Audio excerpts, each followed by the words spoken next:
Welcome back to the Ministry Without Hating It podcast, a ministry of Odyssey Haven coaching and counseling dedicated to the pursuit of answering the question, is it possible to do ministry without hating it?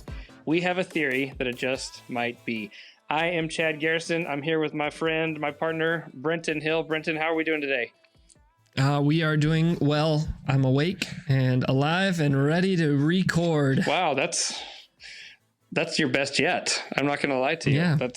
When I throw it over to you, you follow it right back. So I've always appreciated that about you. Mm-hmm. Hey, Brenton, before we jump into today's episode, I do want to just bring awareness to our new website, theministrywithouthatingit.com. Before I'd forwarded to another one, it was like a forwarding thing. Now we've got our own site. There you can find all the episodes. You can subscribe. You can find ways to get on our monthly mailing list. And you can buy Chad a coffee. You can buy us a coffee, dog. That's right. Support the Ministry Without Hating It podcast. Podcasts, well, if you want to just do them right, they cost a little bit of money. And so we would love any support you can throw our way. It's simple and easy to do. And that will go towards helping build out this ministry to other ministry leaders. And so any support you can give us, we'd love that. And also you can connect with us anytime through our socials just by visiting linktree/without hating it and connect with us. So today's episode, we sit down for a conversation with our friend, Pastor Esperanza, or Espy, as we call her, Morphis. Great conversation, Brenton. Yeah. Yep. Yeah, she got vulnerable with us real quick on some of just the ebbs and flows of ministry for her, the changes and transitions of roles, and where even maybe some of those roles came to an unhealthy space in her and what God was doing, but how he's also just been able to just illuminate a new thing in the same space, as you'll hear her unpack here in just a minute. But we're really excited for you to hear this episode. Is there anything else you'd want to add to that? She teaches us how to stay in our lanes. Yeah, she really does. Yeah. Just some really great practical stuff. We're really excited for you to hear this conversation. SB currently serves as an assistant supervisor to the Central District of the Foursquare churches, and previous to that served on some district teams, then also served as a pastor and in many other capacities within the local church. We are excited for you to hear and enjoy our conversation with Esperanza Morphis.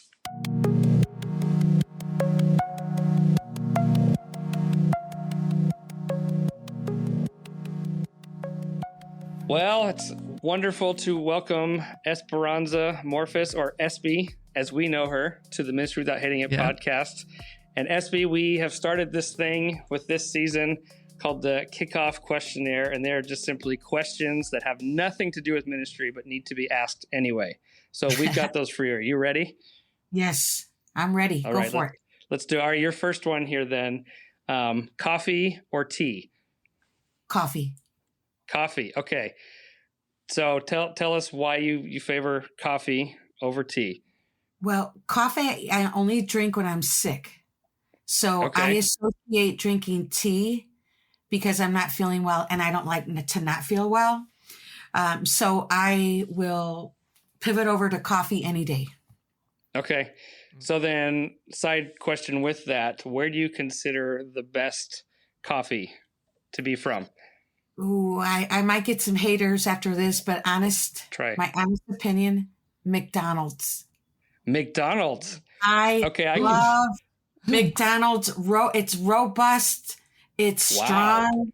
I don't like Starbucks. I will drink Starbucks. I'll get a chai tea. That's probably the tea I drink. Starbucks to me is too bitter. Huh. I don't like it. I would say that it might be a Midwest thing. Okay. Because here in Indiana, when we ask that same question, the people in our congregation often say, "Oh, it's McDonald's by far the best coffee." And okay, I'm like, all right, I don't know. I don't know. Here's my little pushback, and not to get on a side note with this already. But I am married. I am married to as a self-professed coffee snob. Like she doesn't even let me make it anymore because it's not right and to her liking. And her go-to is not McDonald's. So I don't know if it's a Midwest thing. She's born and raised a Hoosier. But that's okay. I legitimately was not expecting that. I was expecting some like third wave coffee shop, and that's okay, Hesby. That's great. Yeah. We've been able to pay our house off because we drink McDonald's. There you go. And that is how you do life without hating it. Right there. There you go. There you go. All right. Second question. What is your most used emoji? The hands. The hands up in the air. 2 hands. Oh, the praise hands? Okay. Yeah. My thing is it's universally saying, praise God. It's a universal like, all right. It's a universal way of saying, I'm with you and you go girl. You go boy. Yeah. Okay. Love it.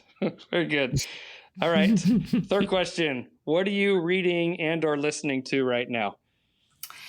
Well, I am reading Renovations of the Heart. Oh yes, yeah, that's a good one. Just really been reading this. I mean, I'm reading the leadership issues found in the Bible by John Maxwell. Okay. So the ministry side, I'm reading that just to kind of sharpen my blade. But I always try to read a devotional along with my Bible reading, just to really get into the crevices of my heart that nobody can see but my family and me. So I always how's that? Yeah, go ahead. Yeah, I always try to read something that just really refines and makes me aware of where I am at personally with God. Something that we have a lot of little statements in our home, but one of them, well, actually, I'll give you 2. Number 1, ministry starts at home. So I believe if we're going to shine anywhere, we have to shine at home. And that's why I do the personal devotion. And then number 2 is our family's desire is never, ever be a public success and a private failure. Oh, nice. So I always try to bleed those 2 together. And, if it's working at home, if someone asks me to come and speak, it'll work where I go. Oh, excellent. We're not even into this has happened before. We're not even into the actual interview, and you're already dropping it on us. So I love it. Thank you. You're welcome. If you had 24 hours a day, so 25, excuse me, 25. Thank you, Brenton. How would you spend your extra time? With my family. Okay. Yeah. Anything in specific or? Well, we have grandchildren. We've got 2 boys. We've got a 3rd little grandbaby boy on the way. So they're very busy. I would do it with family. If it wasn't with the grandkids, it would be with my sisters. If it wasn't with my sisters, it would be with my husband and my daughter. It would be somewhere centered around family. Okay. So I'm already beginning to see the theme of what motivates and drives you, and maybe even from a ministry standpoint. We'll get to that in just a minute. So last one then, what do you find exciting for you in life right now? I would say being a grandmother. Okay. Personally, being a grandmother, to have my little grandbaby boys come over and they look just like my son, just like my daughter-in-law. It is a feeling. I can't even explain it. Ministry-wise, I would say the fact that God didn't forget me when the Heartland District shut down. Okay. I mean, honestly. Yeah. Well, and let's give, so for those that maybe aren't aware of what that even means, you'll have a little context, because I was a part of the Heartland District. That was a former district, the way that our Foursquare denomination had the country sectioned off and being able to minister to the pastors of those regions and churches. And you served, what was your role within that district? I served in missions. Okay. In the historic Heartland, I served in the missions aspect of the district. just kind of networking. I felt like that was another thing too. I think one of the things that I realized, and this is kind of a theme, whether you're in the context of a local church or the national church, you really have to know your lane. Because if you don't know your lane, the more you know your lane, the more you'll know the expression of ministry that God is wanting you to express. If you get another DMR, back then it was called district missions rep, you could have a district like Peter Henderson. I mean, this guy could go into a nation with unreached people groups and start a whole movement. Then you have another DMR, which I won't name drop. You have another DMR who will raise up 15 full-time missionaries. And then there's Esperanza Morphis. I felt like I was more of a networker, connector.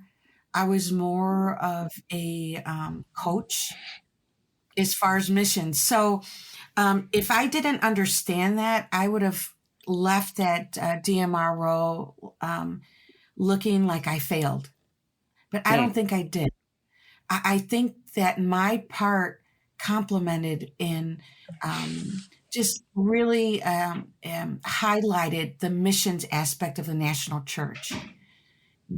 I'm not sure if that's what you were looking for, but I just felt led to say that.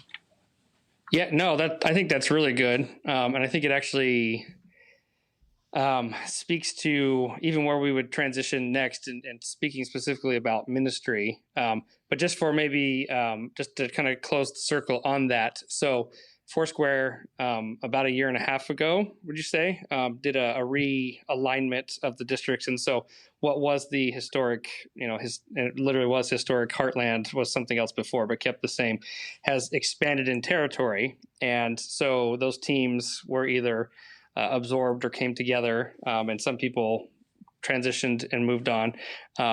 But just go ahead and tell then how that affected you, and then what transpired for you after that. You're saying that you're excited for now. Okay. Well, when the historic Heartland shut down, that was very sad. I felt sad for a group of people because we spent a lot of years working with 6 states, bringing it to a place of not networking, but to a place of community. And then leadership did a reorganization. And it was part of my heart was like, oh my gosh, we lost the community. And so that was very sad for me. And I saw the even with myself, many leaders have to leave a position, and now what? Now what do I do? Now, and then also at the same time, God really spoke to me and really encouraged me to never, ever, ever, never use a position to express identity. And I know that, I knew that, but man, it was like right to the gut. And I said, I was like, God, I am so sorry. I did not know that had become, I'm going to use the word idol. I don't know how drastic that may sound. Yeah. It was like it became an idol. So I felt when the historic district shut down, I just went into, I felt like I went into a wilderness. And it wasn't a bad wilderness. It was a wilderness just really seeing me for who I am. And it was a very humbling place to be. So I felt I got to a place where, you know what? It's in Song of Solomon. I don't know the exact scripture, but it says, who is this coming out of the wilderness, leaning on my beloved? And I felt like that was me. I felt like I was me coming out of the wilderness. I had dirt on my face. I had smoke coming off my clothes, but I was coming out and it was just me and God. And I felt like right when I got to that place, I got a phone call asking would I come to the table of the new reorganization. And I did not say, oh yeah. I didn't. I stepped back and I said, God, can my character handle this? Oh, can I get into another position where I will not allow it to become an idol? And the Lord said, yes, if you walk with me. Mm-hmm. So I shared that with my husband, and we prayed. And then sure enough, we went back, and it was a definite yes. And then that year was wonderful. I felt like the DMR, the Dition missions rep strands broke off me, and I was really able to build, because I felt like the missions position was good. It was good. I felt it let me grow and learn and learn people and know people. But I felt like I was stifled in the sense of just being internationally driven. I want to build the local church. I really believe that the kingdom of God advances through the context of the local church, whether it's a house church, church plant, brick and mortar church, coffee shop church, whatever.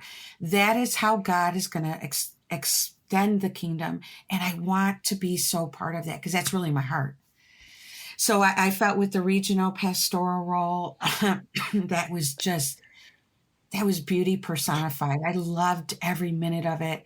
And then at the end of 2022, Antonio invited me yet to another table, and that was to the associate supervisor role. And I was like, absolutely. I even like when he asked me, in my heart, I was like, yeah, I was doing those emoji hands, like, yeah. But I said, let me talk to my husband about it.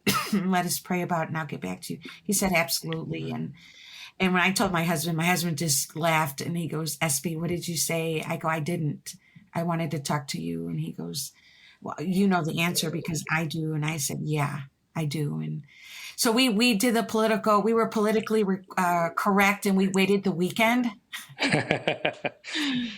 And then I talked to Antonio, and I said, Antonio, it is an absolute yes from both my husband and I. So here we are in this position now. I want to say thank you for being just candid about even just the journey in that, and even acknowledging where your heart was with the role in ministry, and especially in a second we asked you to even define what that looks like for you. But I also too just really love, and I feel like I talk to a lot of people in ministry, and each new season that God brings us in, as far as even walking in obedience, there's just this level of surprise that seems to just be like, I never would have thought, right? It sounds like you would even say even 2 years ago, you never would have thought you'd be where you're at right now. But it's like, put your praise hand emojis up for the roller coaster ride, And if I can preface, Pastor Chad, what you just said, and now I'm thinking, I just started this role, but just because I'm a planner, I'm already asking God, because this is, I think, a 4-year, it was a 5-year term, but I already missed a year because, I came in, a year and a half later. I'm already asking God, what do I need to complete in these 4 years? Because I don't know if there will be a 5th year. Because, it's Foursquare. Come on, So, and that's that needs to stay in the edit. That needs to stay in. Yeah. I mean, that's not a bad thing to say, but I want to be realistic. Sure. I want to be realistic. Yeah. I don't want to be just, assuming.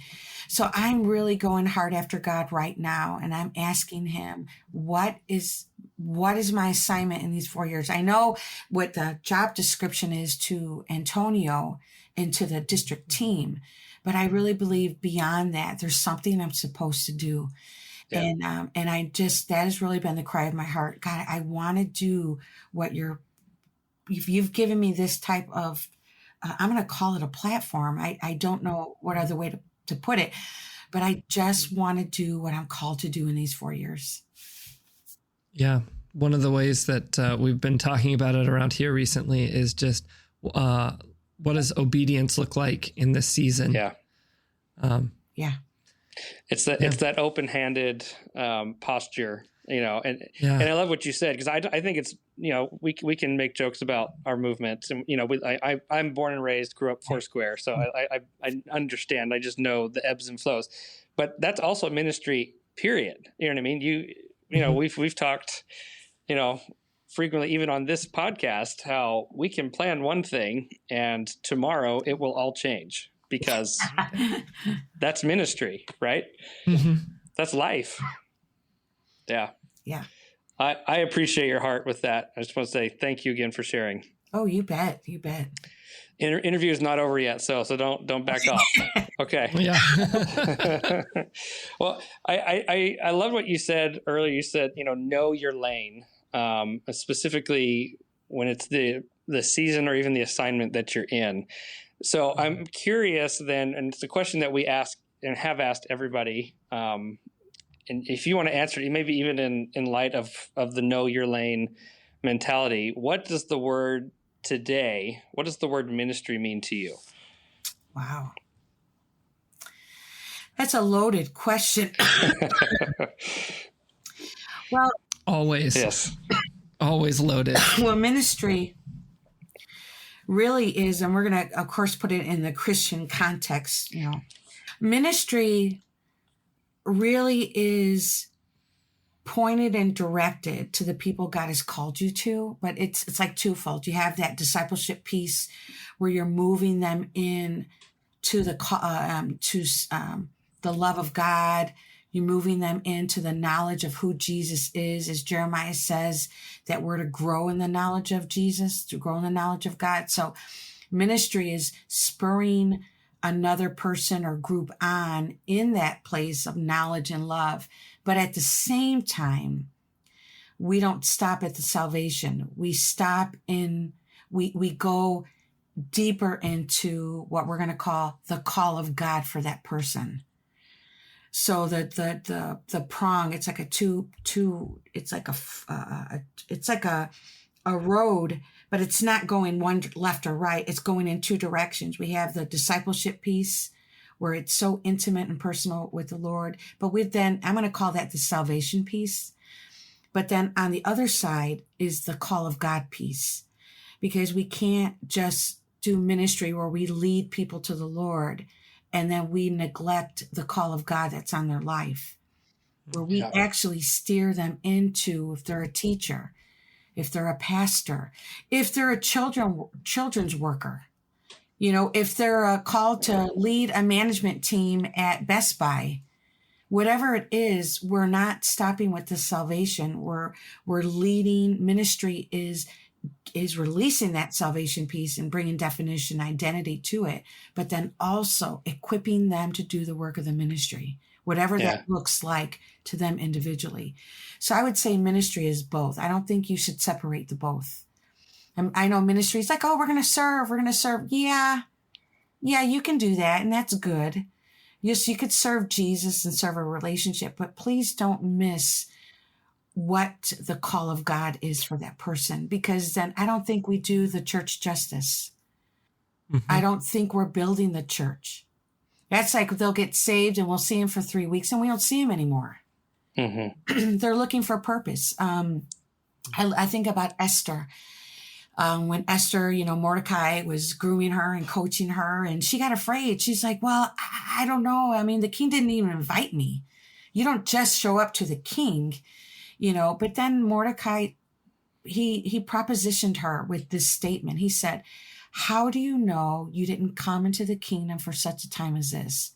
And I think when we bring people into the church and we just let them know that God loves them and they can return that love, I don't think we're presenting that statement. How do you know you've not come into the kingdom for such a time as this? In other words, we're called into the generation that needs us the most. Yeah. That's really what Mordecai was saying.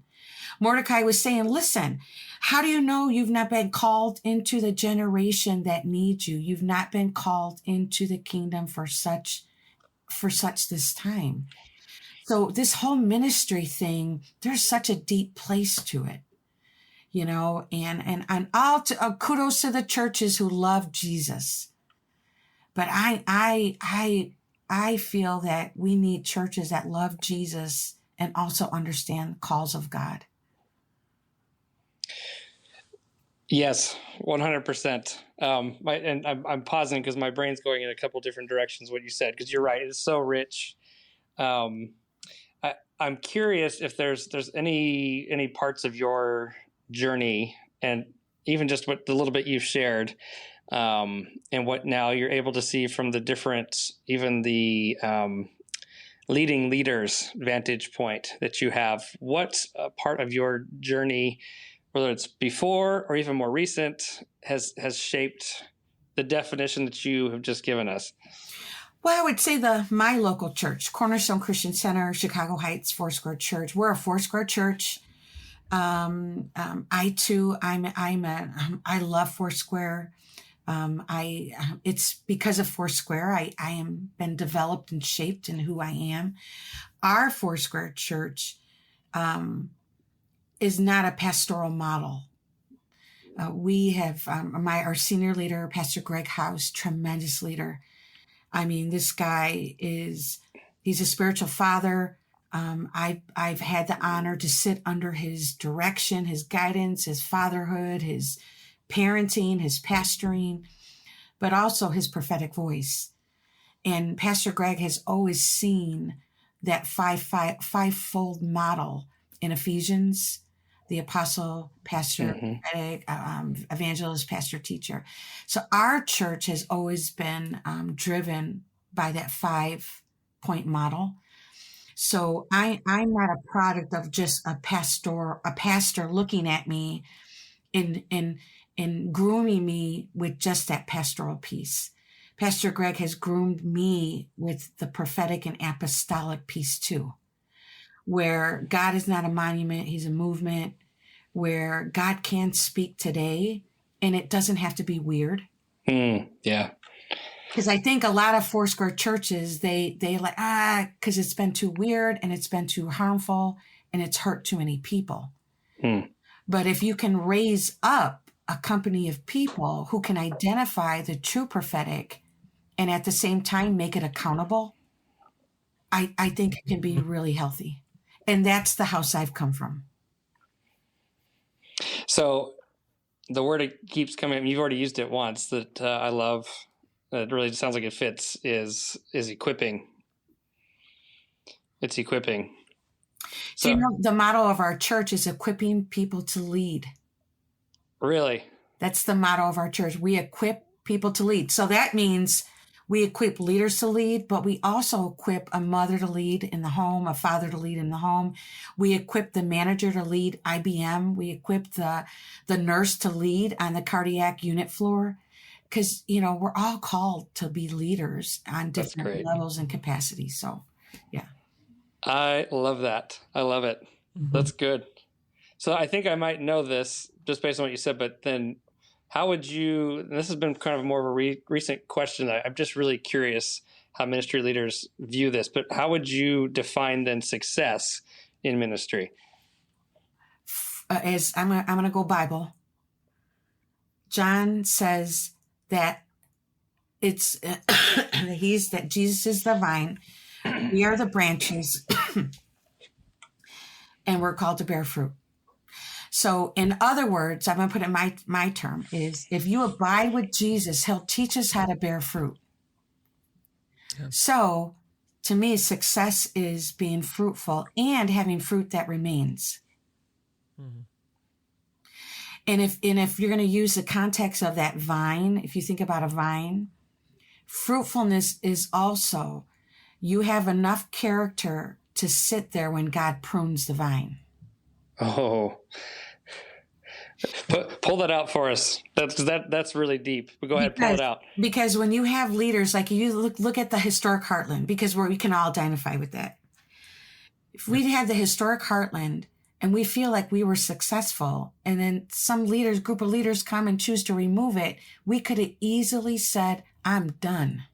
Yeah. Forget it. I'm out of here. These people are crazy. And I'm going to go build something else again, and then they're going to turn around in 5 years and redo it again. Forget it.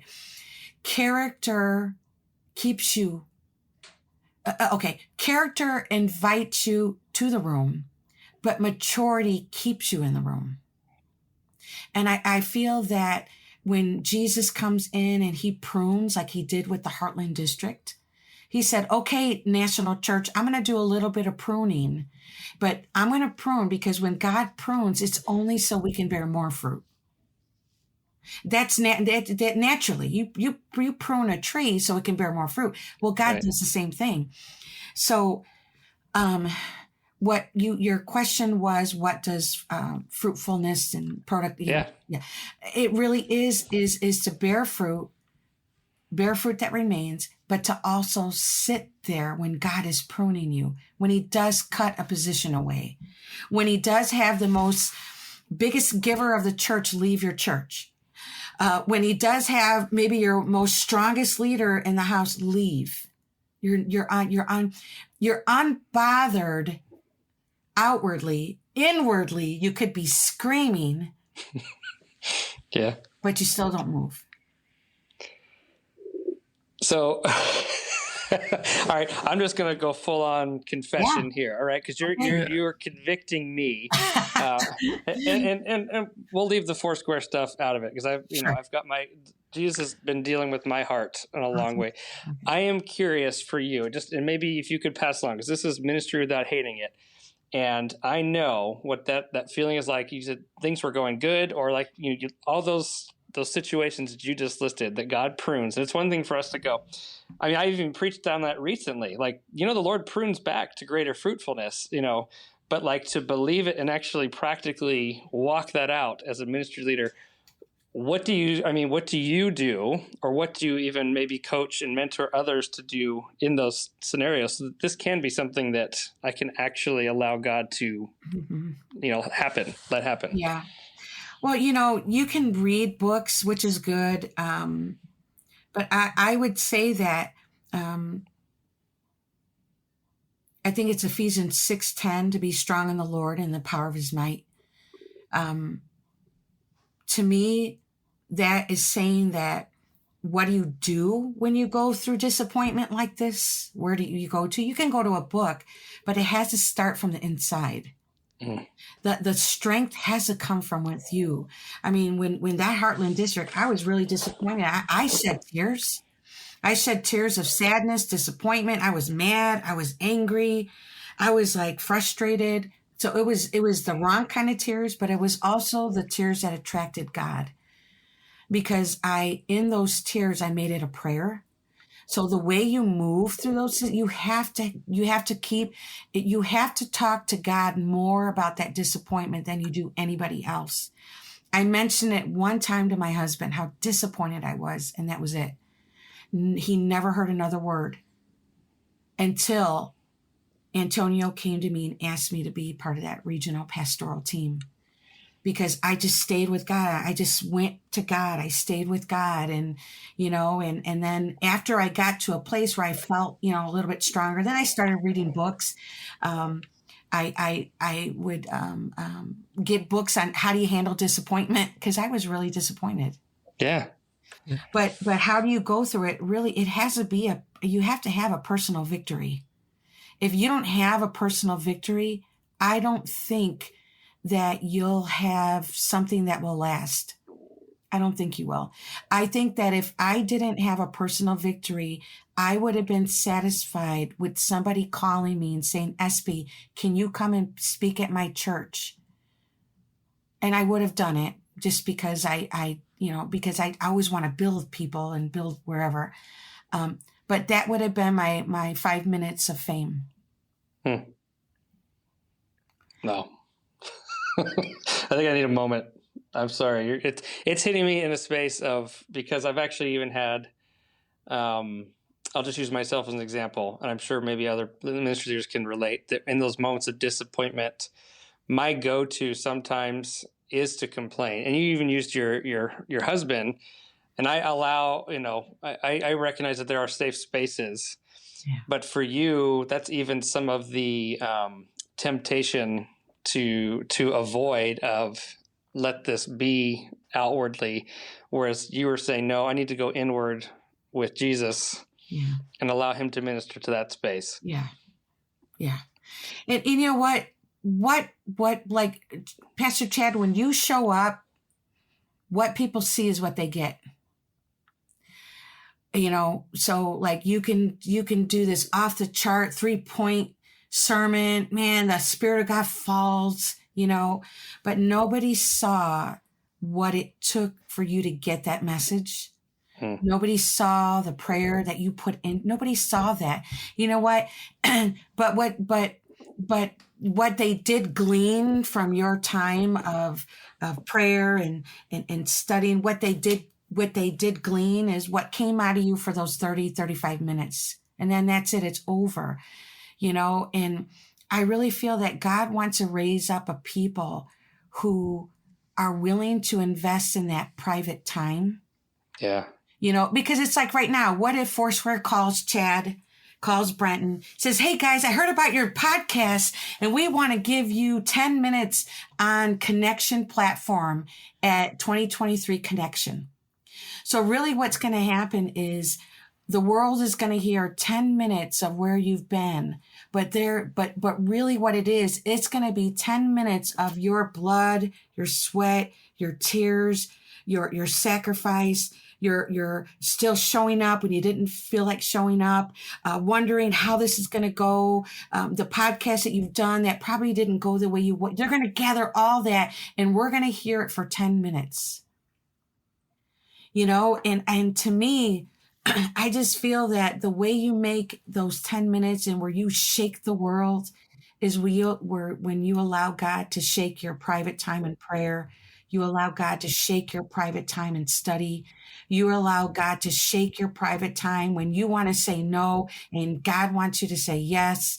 Those private times where you want to say yes and God is saying no. I mean, all that. It's like, I'm like, I count it an honor when anybody asks me to share at any time, because it's my opportunity to platform what Jesus has done in my life.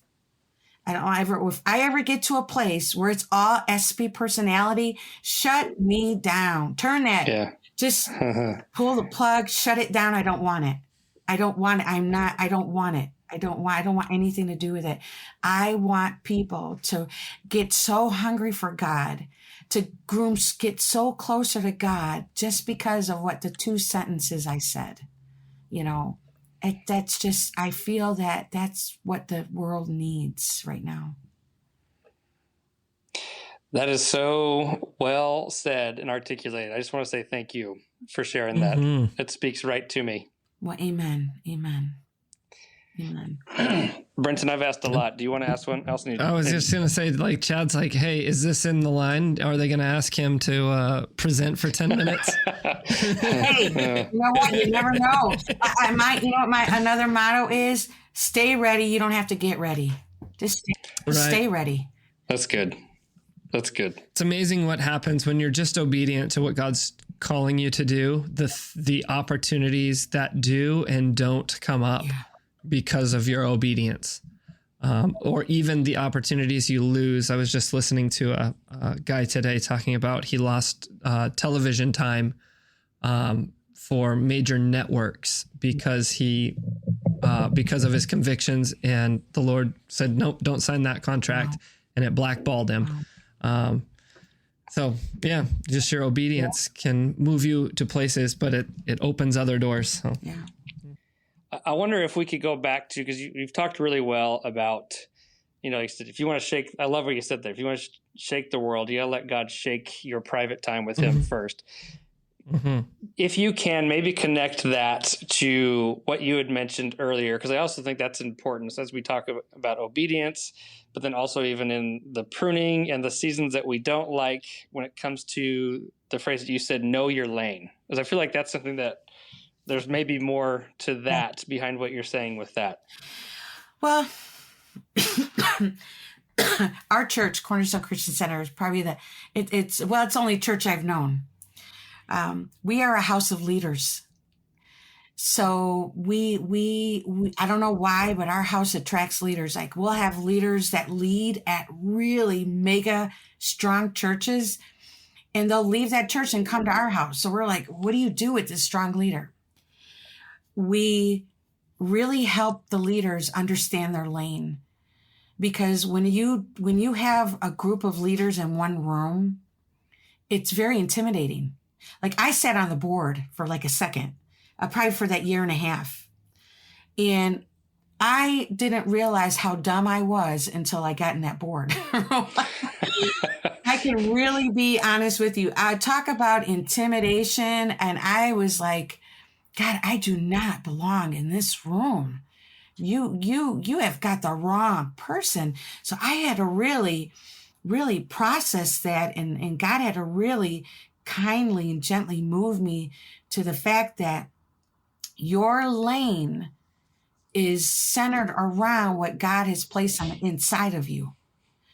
So I felt my role on the board was not like, I was not a financial planner. I was not a real estate guru, but I felt my strength was I brought a prophetic piece. I brought a piece that gave space for the voice of God, what God was saying, what was he thinking. And I had to really be okay with that. It was when you say lane, I'm just using the board as an example. When you say lane, it has everything to do with your identity. Who are you called to be? What are you called to be? What are you called to say? What are you called not to say? So it's the whole identity piece. You know, like if you look at a church, like if we have bigger churches around our community, but if we looked at those bigger churches and said like, man, we're such failures. You know, they're doing 3 services and we're like begging people to come to one service, you know, right now after COVID, you know, but we have to know that we are in the right community, saying the right things, building the right people the right way. I mean, that's really what it is to look at being in our lane, is really knowing that you know who you're called to be and who you're called to. Because God calls people, but he always calls us to a geographic. You know, so so corporately knowing your lane is what Chad, what does your geographical area need to know? Because when you start announcing that, you start attracting those people, because it's spiritual. I don't mean to be deep, but it's spiritual. We believe, this is what we teach at Cornerstone, that the words we speak over the pulpit, the worship that is released, it goes into the spirit realm. It goes into our communities and it just releases those types of announcements. And we believe that it attracts those types of people to our house. And, you know, I don't know if that's too weird or deep, but we really do believe that, you know. So knowing our lane is knowing who we're called to be. And I don't know. Does this make sense? Am I just jumbling?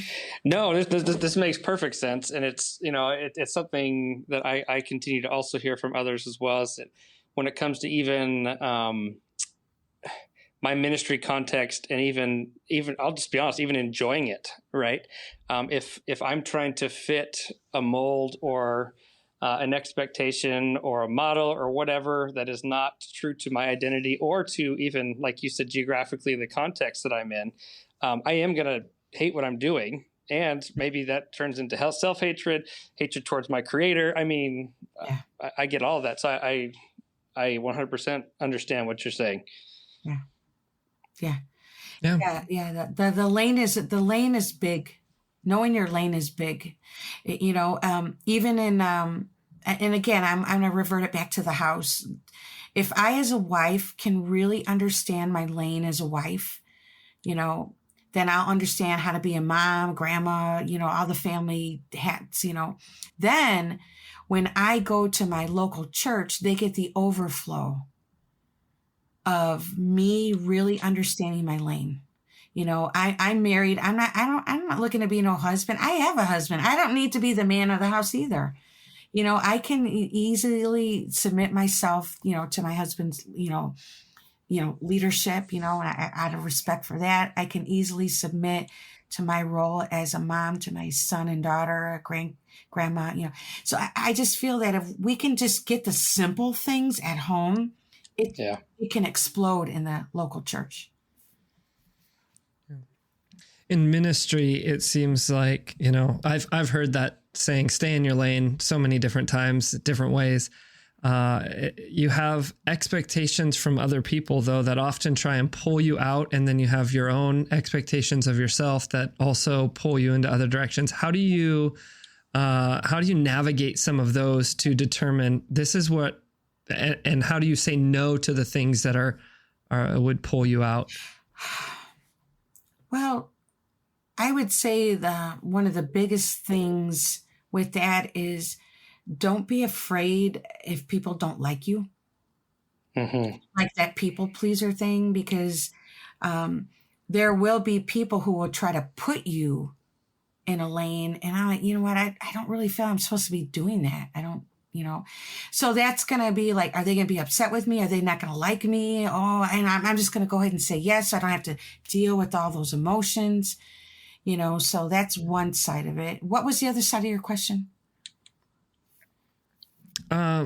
Just really, how do you, when you have your own expectations of yourself that maybe even pull you outside of the lane that God's called you in, but in the scope of who you are, you're like, I could do that. I could do this. I can do everything. Yeah. I'm a power leader. Then the personal side of that is not trying to be somebody that God's not called me to be. Oh, yeah. I'm sure you guys are guys. So I'm sure, who are these like Christian leaders? You look like, man, I would love to be like Craig Rochelle. I would love to be like, John Bevere, man, he's just so on it. If I could have just a little bit of TD Jakes, God in my, my hoop and howl, whatever. We all feel that way. It's not trying to be somebody else. It's trying to be me. Yeah. And being okay with that, I feel like I would say I'm a pretty funny person. So I try to use my humor when I teach and when I lead, because I just feel that's part of me. I'm not trying to be anybody else. That's just me. For me not to be that way, I think that it would be kind of boring to not be true to myself, but the flip side of that, what you're saying, Brennan, is to not be who I'm not. Be authentic to me, be true to me. As the youth say, I'm going to be for real, for real. For real. Yeah, I use that phrase all the time, so I know exactly what you mean. Yeah. See, I can be funny too, SB. Yes, Chad, you have a dry sense of humor. I know I do. Thank you. Thank you.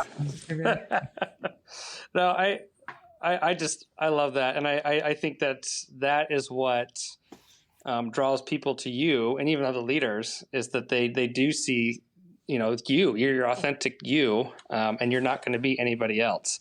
And I'm speaking specifically to you, SB, but also maybe as an encouragement to others. Yes. Of what act are you trying to, like you said, who are you trying to emulate that is not you? Yeah.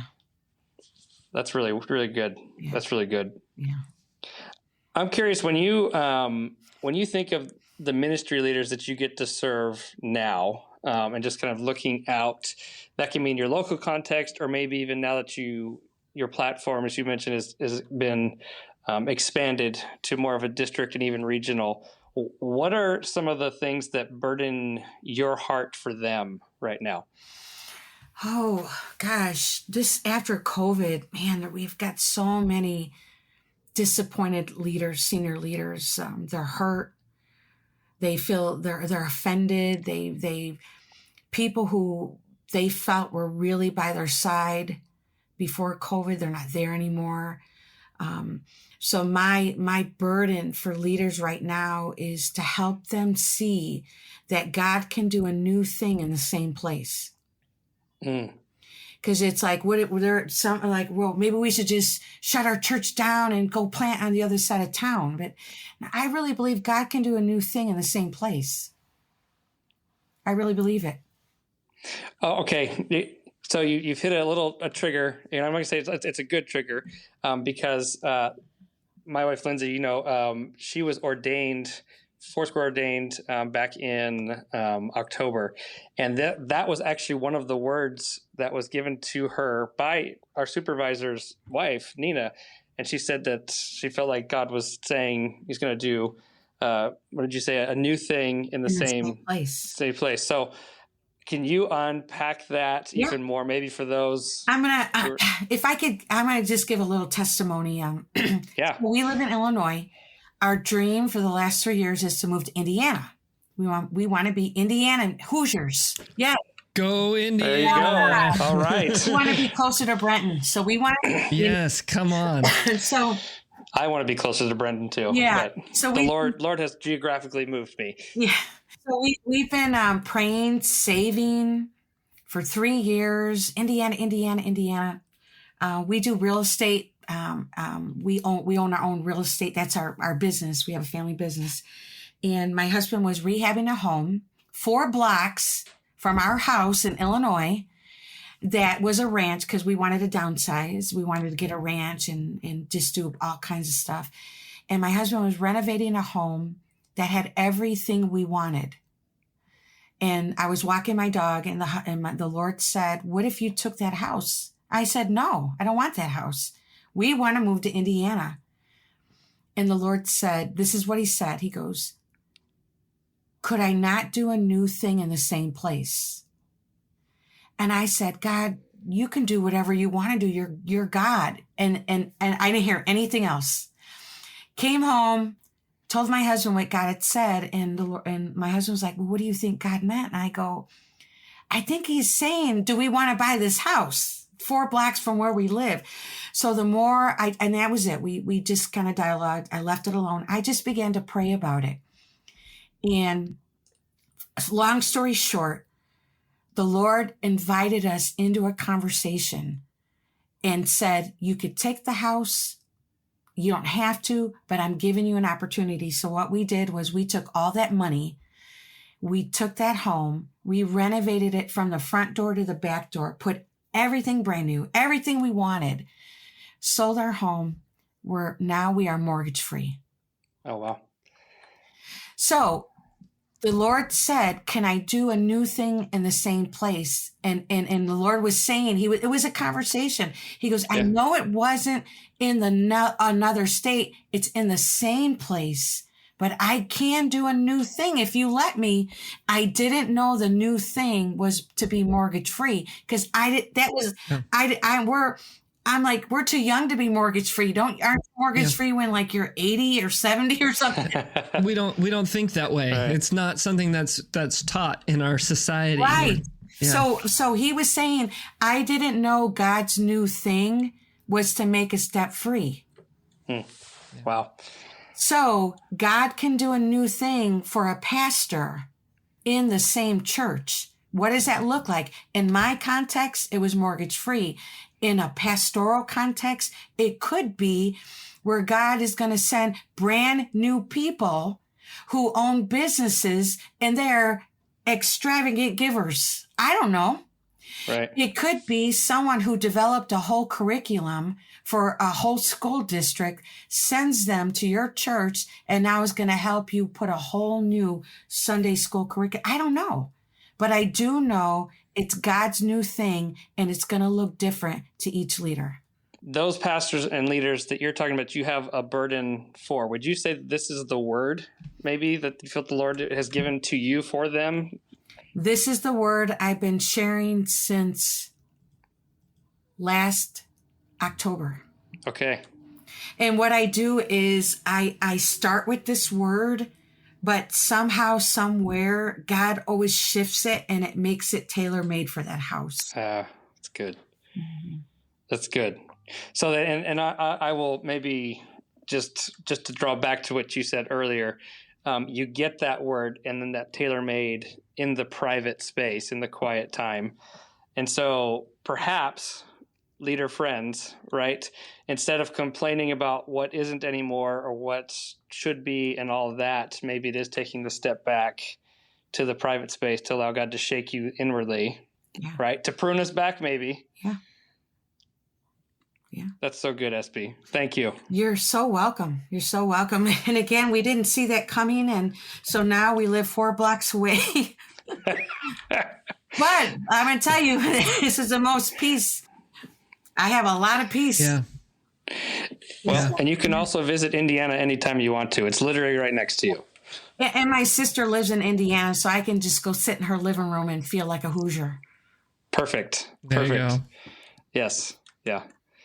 All right. So I just want to, being aware of your time, we've got one more question that we'll get out with this. And you have answered some of this already, but I'm curious, when I asked the question, how have you learned to do ministry without hating it? What would be your response?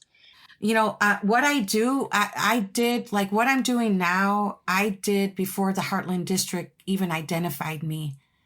Dan Munt saw some of the stuff I was doing on social media. So when the other DMR stepped down, he said, "Hey, I see what you're doing. This might be a good fit."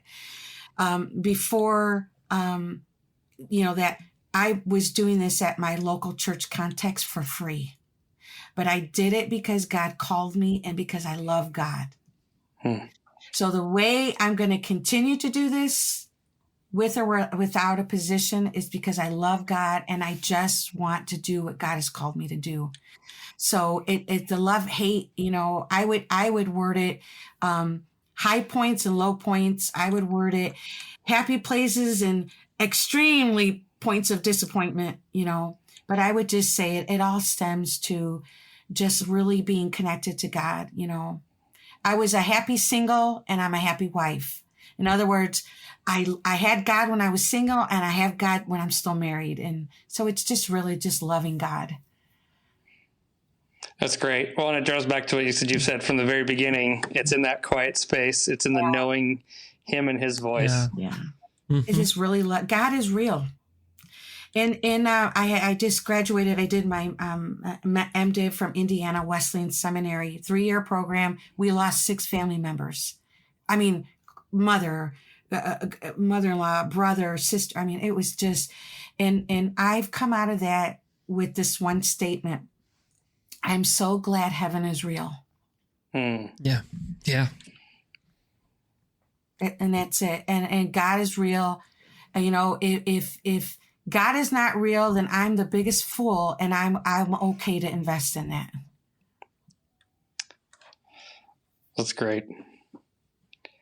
Well, SB, I just want to say, I just had this thought, it does give me confidence to know that our movement has leaders like you in the spaces that they're at, listening to God in the small spaces and then taking that to invest in us, the field. I just want to say thank you. Thank you for your heart. Thank you for being vulnerable and real with us in these spaces. I know that's going to translate and really minister to a lot of leaders that are listening to this.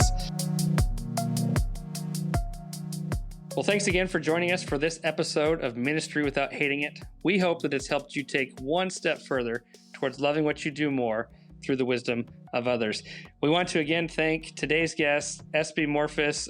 Just some really great practical stuff, but also just from a place of vulnerability and authenticity. I hope that you were able to take something from this and begin to implement that within your own ministry and life journey. If you'd like to connect further with SB, we've made ways to do so available in this episode's show notes. And if you'd like to connect with us further, support the podcast, or even sign up for show updates, just go to ministrywithouthatingit.com, or you can visit our link tree at linktree/withouthatingit, all one word, to get started. And don't forget to subscribe to Ministry Without Hating It wherever it is that you get your podcasts so you don't miss out on our future episode releases. Thanks again for listening, and we'll see you next time.